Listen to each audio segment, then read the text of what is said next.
El Shaddai, El Shaddai.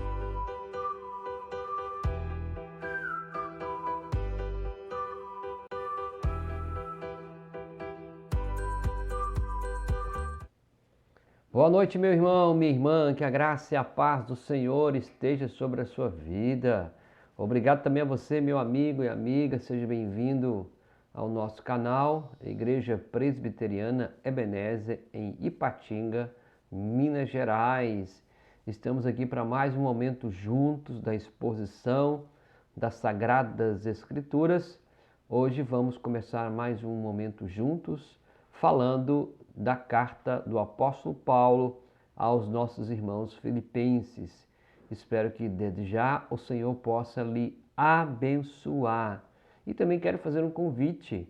Se essa mensagem tem sido bênção para a sua vida, tem edificado a você, gostaria que você compartilhasse com seu amigo, com sua amiga, com sua família e também nos ajudando, escrevendo em nosso canal aqui da igreja para divulgar mais a palavra do Senhor, tá bom? Vamos orar para começarmos mais um momento juntos?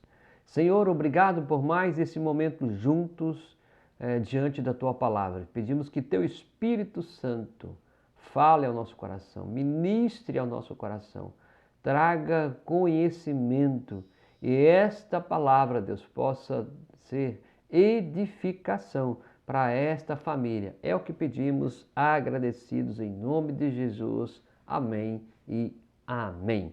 Vamos então? Você pode pegar a sua Bíblia e vamos aí começar a falar um pouquinho sobre Filipenses. Essa é uma carta maravilhosa que nos traz aqui grande ensinamentos, tá bom? Nessa primeira parte, nós vamos conhecer um pouquinho da introdução da carta do apóstolo Paulo aos Filipenses, tá bom? Nós vamos fazer uma primeira introdução do contexto da cidade e depois também vamos entrar na introdução do capítulo, tá bom? Então você tem aí no mapa Filipos, que era uma importante cidade da Macedônia nos séculos 3 e século 4 antes de Cristo. No século 1 depois de Cristo, ela foi a primeira cidade da Europa que recebeu um missionário, isso mesmo, missionário cristão. Nós temos lá em Atos, capítulo 16, versos do 6 ao 40, você pode conferir na sua Bíblia, tá? Onde nós encontramos aí a visão em Troade, Paulo aqui, e Paulo em Filipos e a Lídia convertida. Daqui a pouquinho nós vamos falar um pouquinho sobre esse contexto. E depois você vai ter a cura de uma jovem adivinhadora, e Paulo e Silas açoitados e presos. É um momento importante que essa cidade recebe os missionários, e a primeira cidade da Europa recebeu um missionário. Que maravilha, hein? A divulgação e a propagação do Evangelho. Então, Filipos, você tem aí no mapa novamente para você se inteirar. Atualmente, as suas ruínas estão aí localizado na Grécia, no sudoeste da Europa. Você tem aqui ó, uma setinha apontada para você se localizando. Então, atualmente, as ruínas da antiga cidade de Filipos se encontram aqui, localizado na Grécia, sudeste da Europa, ok? Mais uma coisa importante para você conhecer, as ruínas do Teatro de Filipos, isso aí, construído no século 4, nós temos aí antes de Cristo. É importante você notar essa parte da arqueologia, porque o rei Filipe II da Macedônia, que era o pai de Alexandre o Grande, né, que renomeou a cidade com o seu nome. Isso aí, interessante, né? Então, por que chama Filipos, né? Aqui você tem esse ponto muito importante na história. Uma outra coisa aqui que você também tem que notar, meu irmão, minha irmã, é isso aqui, ó. Nós temos aqui o trecho da via de Egnátia que passava por Filipos, tá vendo? Olha que interessante. Importantíssimo essa estrada romana do século II a.C., que ligava a Itália à Ásia Menor. É interessante quando você vê, né? Você vai ver lá no século II a.C., séculos depois de Cristo, ainda ter essas ruínas nos faz ficar admirados e pensar como era naqueles dias o Evangelho propagando. como era naqueles dias a família, o trabalho, a cidade, em vista do que nós temos hoje, né? Rodovias, nós temos uma série de benefícios da modernidade, mas isso aqui é um trecho que ligava então a importantíssima estrada romana do século II a.C., que ligava a Itália à Ásia Menor. Olha, interessante também notarmos o mercado de Filipos, isso mesmo. A parte central que nós temos aí da cidade era coberta de templos, lojas e prédios públicos, né? É como se fosse um mercadão hoje. São fotos que nos trazem aí lembranças e ainda curiosidades, né? Desperta-nos a curiosidade como que seria esse fato em nossos dias. Que bacana, irmãos. Muito interessante olharmos para essa história antiga. Uma outra coisa que você tem que também que se inteirar era o Fórum de Filipos. Isso aí, espaço público para os debates sobre a justiça, sobre as leis, sobre a cultura e etc. Ali também corriam, né, as palavras dos oradores e também ocorriam eventos, cerimônias e negociações. Era um lugar de suma importância para aquele momento daquela cidade. Então nós estamos aqui mostrando para vocês, estamos aqui mostrando algumas partes arqueológicas para você se inteirar dessa cidade. Aqui nós temos a porta de entrada da prisão de Filipos. Olha que interessante. E aqui possivelmente, né, lembra que Paulo e Silas estavam presos, outros com certeza depois posteriormente foram presos. E que interessante que as cadeias, né, a entrada da prisão bem diferente nos nossos dias hoje. Uma outra coisa aqui, a suposta cela, tá? Suposta cela onde Paulo teria ficado preso com Silas em Filipos, suposta cela. Então veja que eram celas desta forma, em forma de caverna, de pedras, né? Uma outra coisa importante aqui também é a Basílica B em Filipos. Olha que ruína bonita, né? Ruínas de uma das várias igrejas construídas entre os séculos 300 e 600 depois de Cristo, resultado da pregação de Paulo e Lídia no primeiro século. Então, possivelmente aí uma igreja construída, né? Você imagina quando Paulo chega em Filipos, começa a pregar o evangelho e depois de alguns anos, algumas dezenas de anos, você vê o evangelho propagando em toda a Europa. Que maravilha, né? Que bênção de Deus. Ainda bem que tem missionários, né? Os missionários, os pregadores que vão aí fazer essa parte. Vamos no pano de fundo? Você pode abrir a sua Bíblia, nós vamos aqui para Atos 16, como já havia falado, dos versos de 6 a 40. Nós vamos aqui por parte, tá? Lendo aqui por parte. O pano de fundo, a obediência de Paulo, você vai encontrar em Atos 16, aí dos 6 ao 10, Paulo vai dizer assim: e percorrendo a região frígio-gálata, tendo sido impelido, olha que bênção, pelo Espírito Santo, de pregar a palavra na Ásia, defrontando Mícia, tentavam ir para Bitínia, mas o Espírito de Jesus não o permitiu.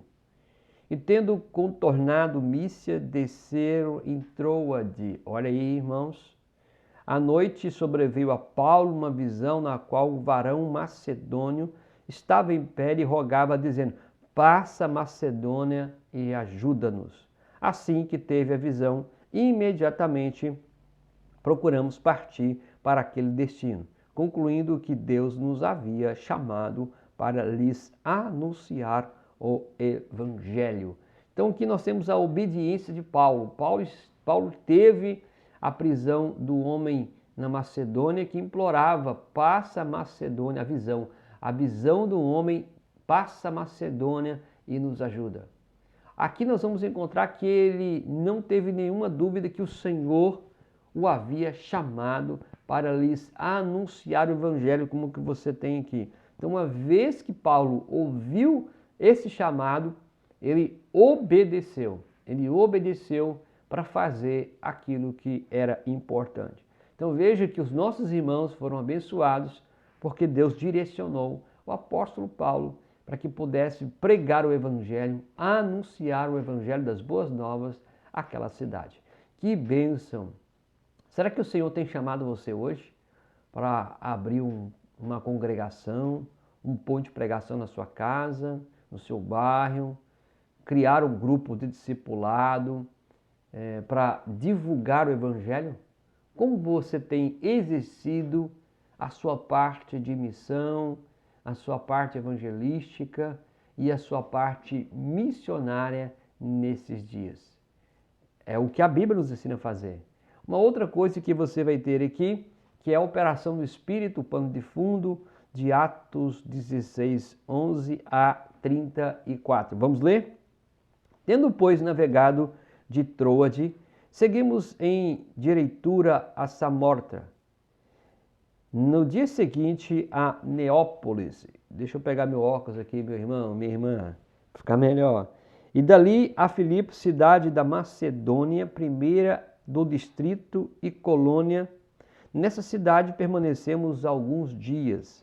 No sábado saímos da cidade para junto do rio, onde nos apareceu haver um lugar de oração. E assentando-nos falamos às mulheres que para ali tinham concorrido. Certa mulher chamada Lídia, da cidade de Tiatira, vendedora de púrpura, temente a Deus, nos escutava. O Senhor lhe abriu o coração para atender às coisas que Paulo dizia. Veja bem. Depois de ser batizada, ela e toda a sua casa nos rogou, dizendo: se julgais que eu sou fiel ao Senhor, entrai em minha casa e ali ficai. E nos constrangeu a isso. Verso 16. Aconteceu que, indo-nos para o lugar de oração, nos saiu ao encontro uma jovem possessa de espírito adivinhador, o qual, adivinhando, dava grande lucro aos seus senhores.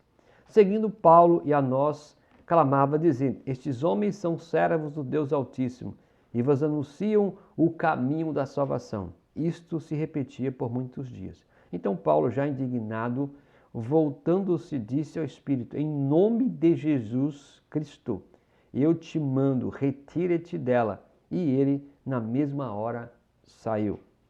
19. Vendo os seus senhores que se desfizera a esperança de lucro, agarrando em Paulo e Silas, os arrastaram para a praça, à presença das autoridades.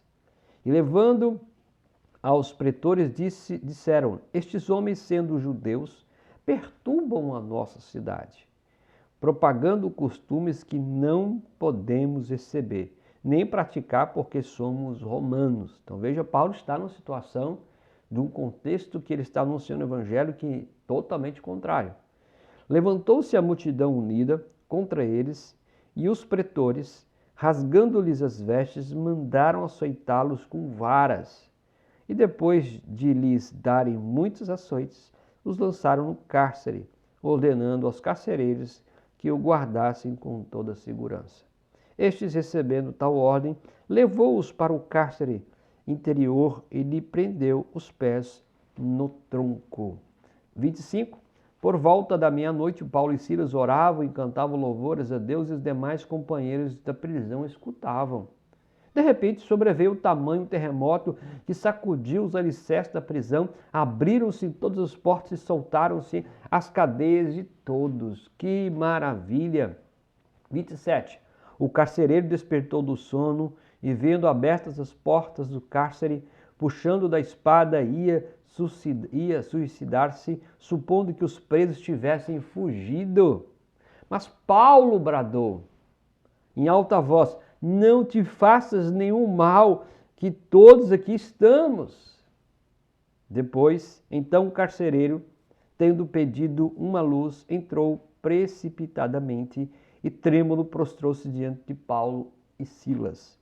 Depois, trazendo-os para fora, disse-lhes: senhores, que devo fazer para que seja salvo? Responderam-lhe: crê no Senhor Jesus e será salvo tu e tua casa. E lhes pregaram a palavra de Deus, e todos de sua casa. Naquele dia, na mesma hora da noite, cuidando deles, levou-os aos vergões dos açoites.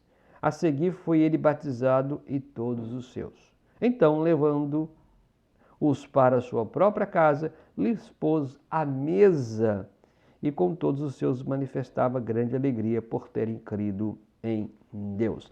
Veja que aqui em Atos 16, dos versos que lemos aqui do 11 ao 34, nós temos uma operação aqui maravilhosa do Espírito Santo. Paulo foi usado pelo Espírito na conversão de 3 pessoas. Veja que interessante, meus irmãos. Uma senhora religiosa, que nós lemos aqui de Atos capítulo 16, 11 a 15, a Lídia, mulher temente a Deus. Nós encontramos a jovem possessa, que era lucro dos adivinhadores, né? Daqueles que usavam para ganhar dinheiro com ela. E nós temos ainda a terceira pessoa, que é um oficial do governo, um carcereiro. Então veja que Paulo chega em Filipos e já fazendo aqui uma obra grandiosa, onde ele obedece indo para Filipos para cumprir a ordem, o chamado de Deus. Chegando lá, ele então anuncia o evangelho, Lídia se converte, a jovem possessa é mudada de vida e o oficial do governo carcereiro. Maravilha, que bênção! E aqui nós vamos ter a posição da cidade, dos versos 16, 19 a 24. Então, a oposição da cidade quanto à vida de Paulo e dos seus.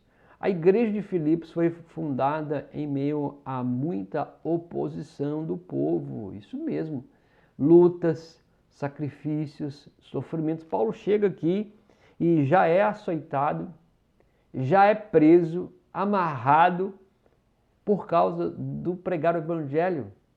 Quando ele então liberta a menina, a jovem possessa, aqueles senhores o levam para a praça, eles são açoitados, presos, porque estavam trazendo costumes dos judeus que não eram dos romanos.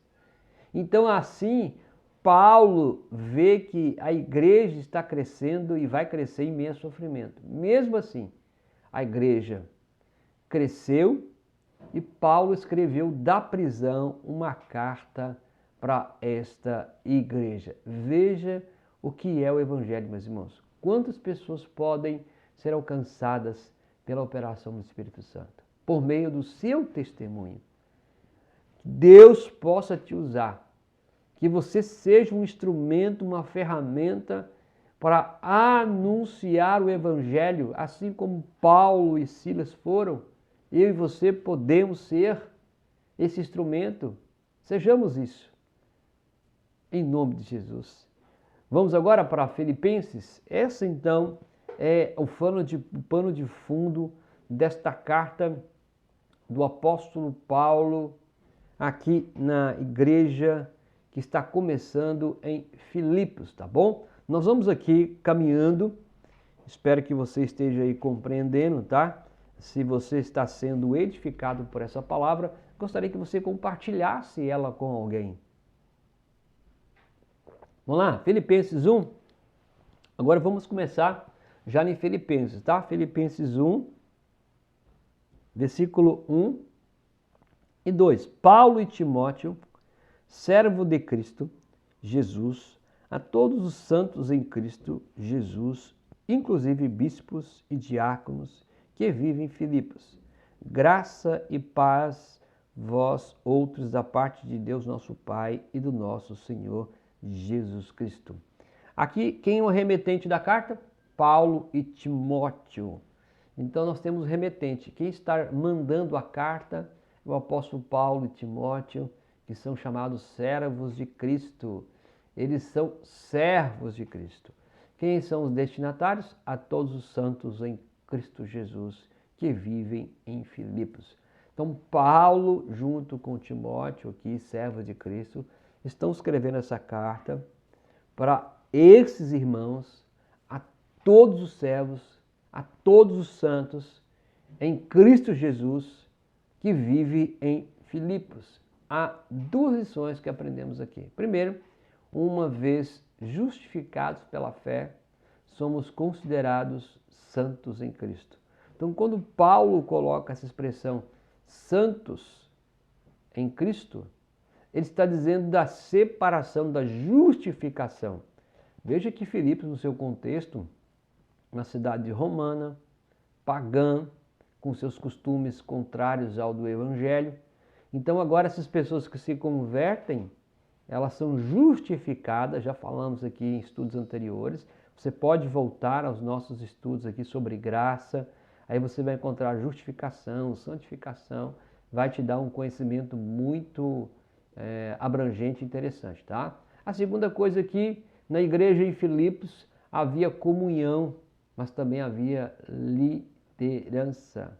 A todos os santos em Cristo Jesus que vivem em Filipos. É interessante que quando Paulo faz esse processo de anunciar esse evangelho, ele anuncia aqueles que de fato se renderam ao Senhor, que dispuseram a ser líderes, a serem missionários, a divulgar esta palavra. O versículo 2 você tem aí saudação da carta, graça. A palavra graça já falamos aqui também anteriormente, favor imerecido, concedido por Deus. Paulo então usa graça, ou seja, favor imerecido, paz, paz com Deus, com o próximo e com todos mesmos, concedido por essa paz que excede todo entendimento, a paz de Cristo.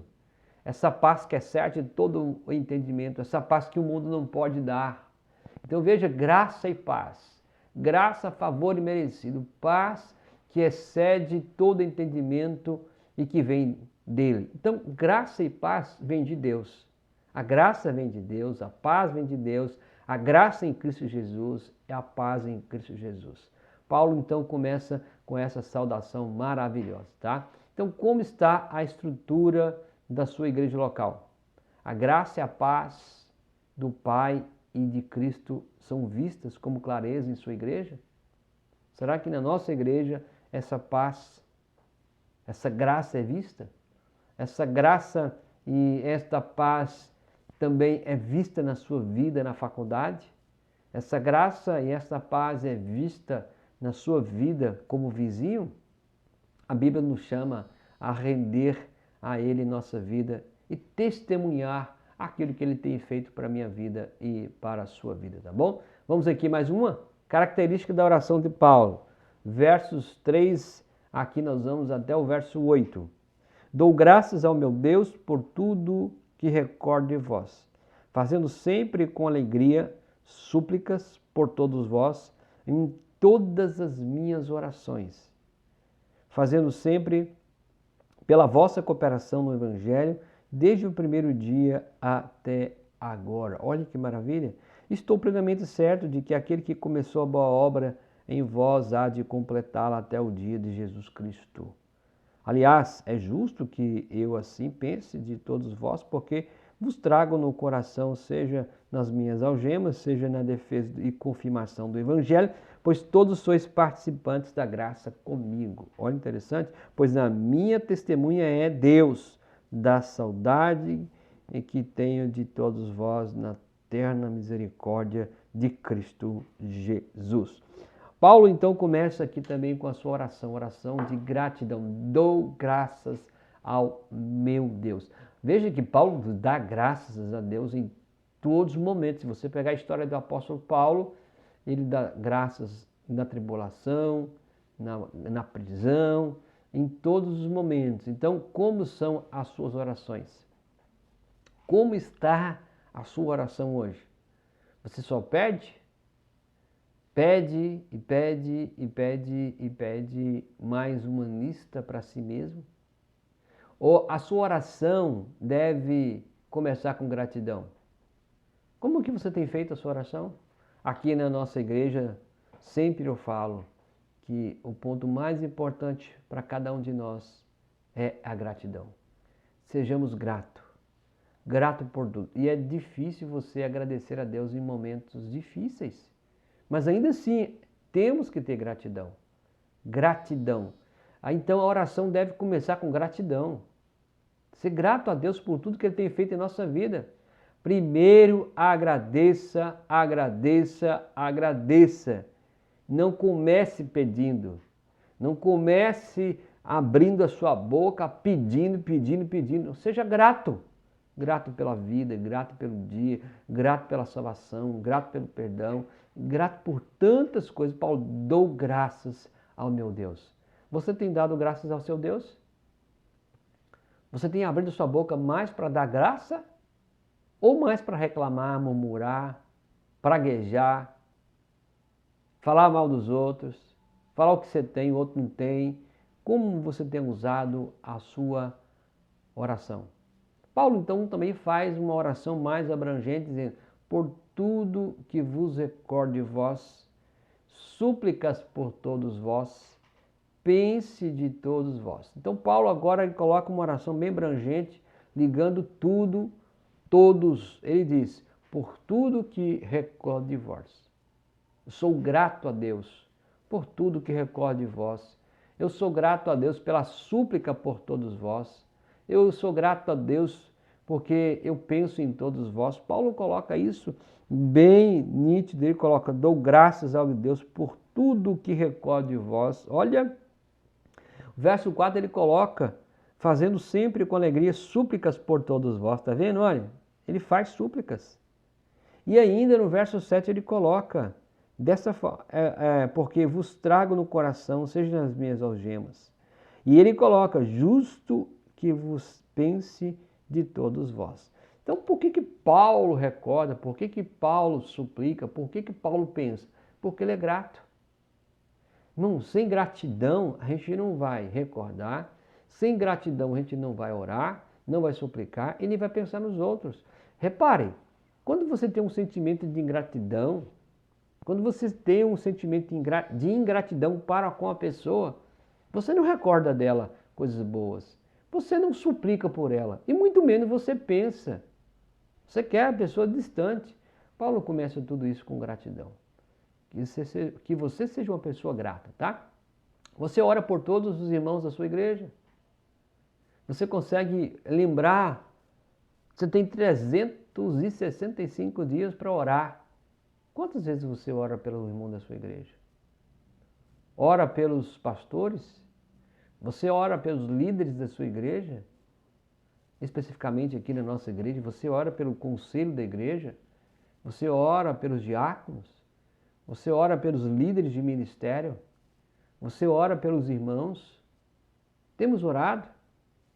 Será que nós temos feito como o apóstolo Paulo aqui? Nós oramos pelas crianças? Nós oramos pelos novos convertidos? Nós oramos para aqueles que estão chegando na igreja? Nós oramos por todos? Como anda a nossa oração? Paulo está aqui dizendo que ele ora por todos, ele pensa em todos, ele suplica, ele lembra. Eu quero desafiar você, meu irmão, minha irmã, você que está nos vendo e ouvindo, a você orar pelos irmãos da sua igreja, a orar pelos pastores, pelos líderes, pelas crianças, pelos novos convertidos, pelos que estão chegando à igreja, por todos. A Bíblia nos orienta a fazer isso. Paulo está dizendo aqui claramente, a oração do apóstolo Paulo. Sejamos esse homem, essa mulher que faça isso de uma forma maravilhosa. Aí você fala assim: não, mas a minha igreja tem muitas pessoas. Aí você acha que tem muitas, mas não ora por nenhuma. Comece a orar. Comece a orar por algumas. Comece a pensar em algumas e de repente num ano você já vai ter orado por muitas pessoas, tá bom? Mais uma? Paulo então vai dizer aqui oração constante, ele diz no versículo 4, fazendo sempre súplica por todos vós. Paulo então chama a atenção, orando constantemente, fazendo súplica. Veja por que Paulo está suplicando por aqueles irmãos. Paulo estava em situação não fácil, já tinham toda a experiência de sofrimento por causa do evangelho. E o que ele faz? Suplica.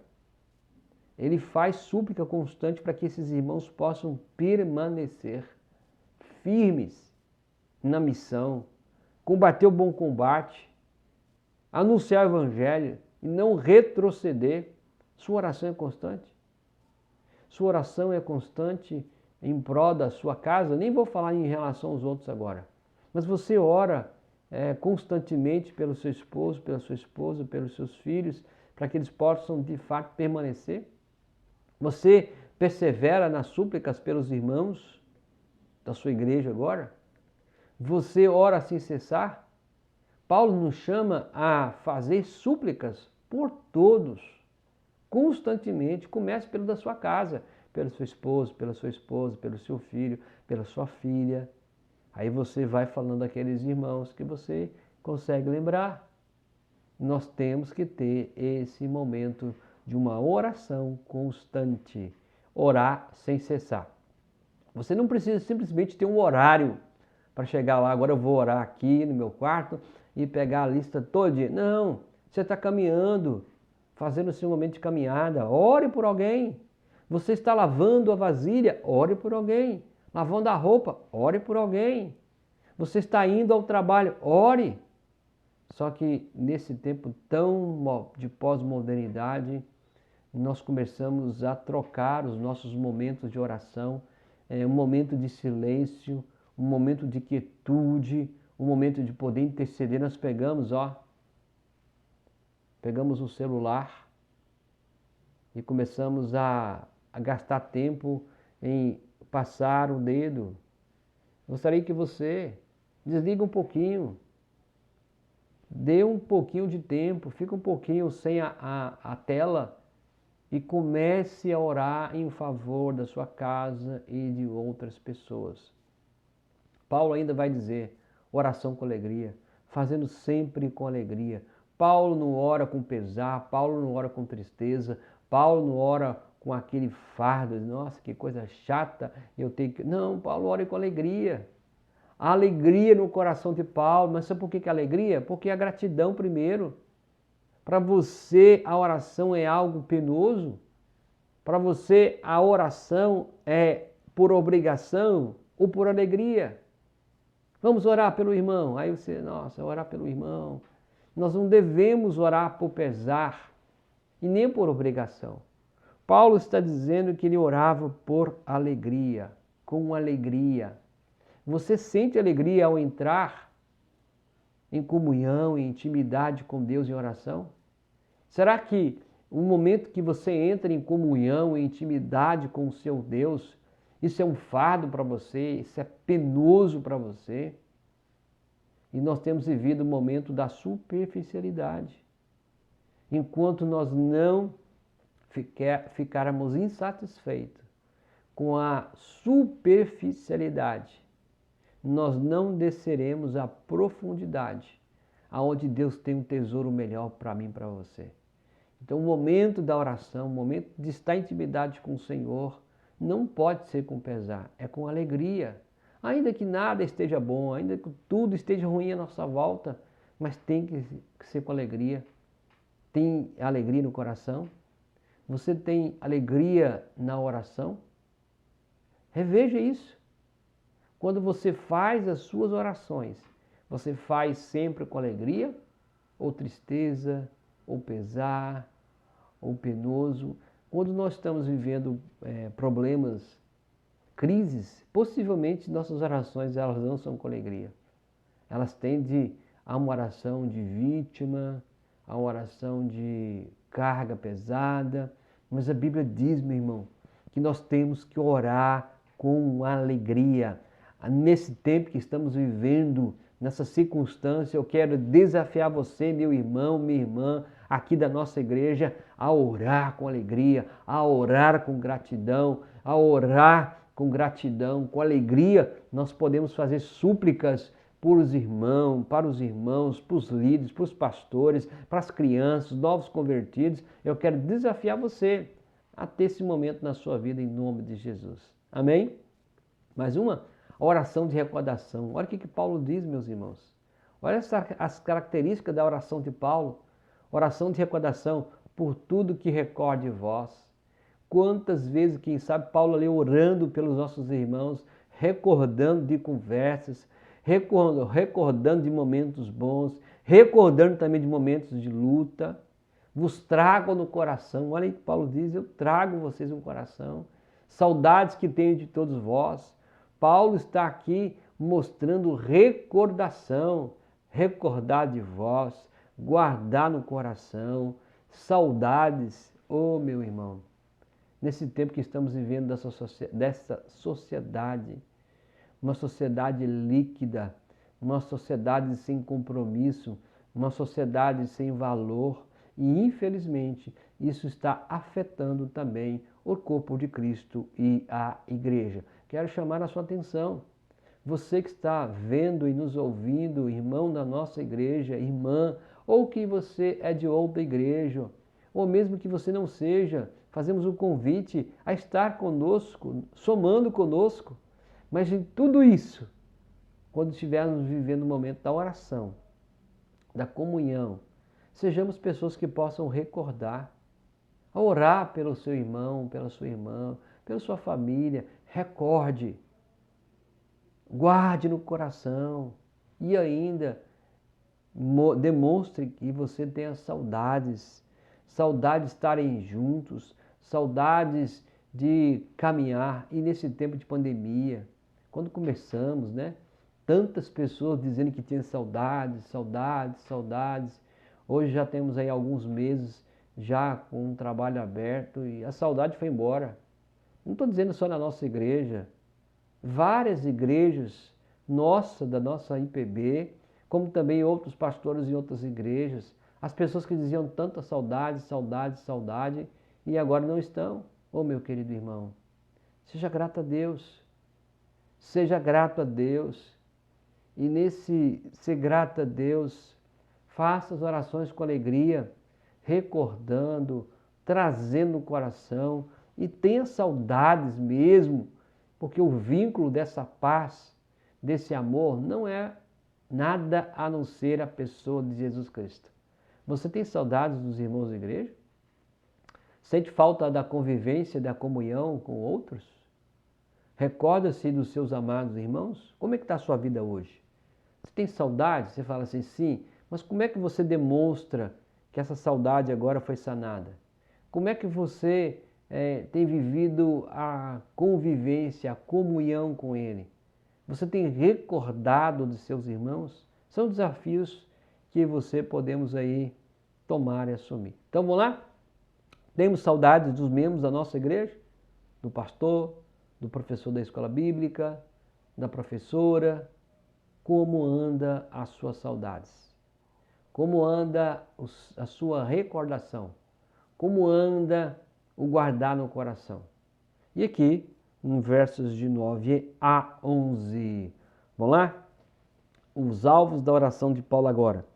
Ele diz, e também faço esta oração, que o vosso amor aumente mais e mais em pleno conhecimento e toda percepção. Aqui a palavra conhecimento é escolha de certo. Escolha do certo, tá bom? Para provardes as coisas excelentes e seres sinceros e inculpáveis para o dia de Cristo, cheio do fruto de justiça, a qual é mediante Jesus Cristo para a glória e louvor de Deus. Nesse texto aqui, Paulo ora pelos crentes para quê? Vamos lá então? Primeiro, para que seu amor se transborde. Versículo 9 está aí.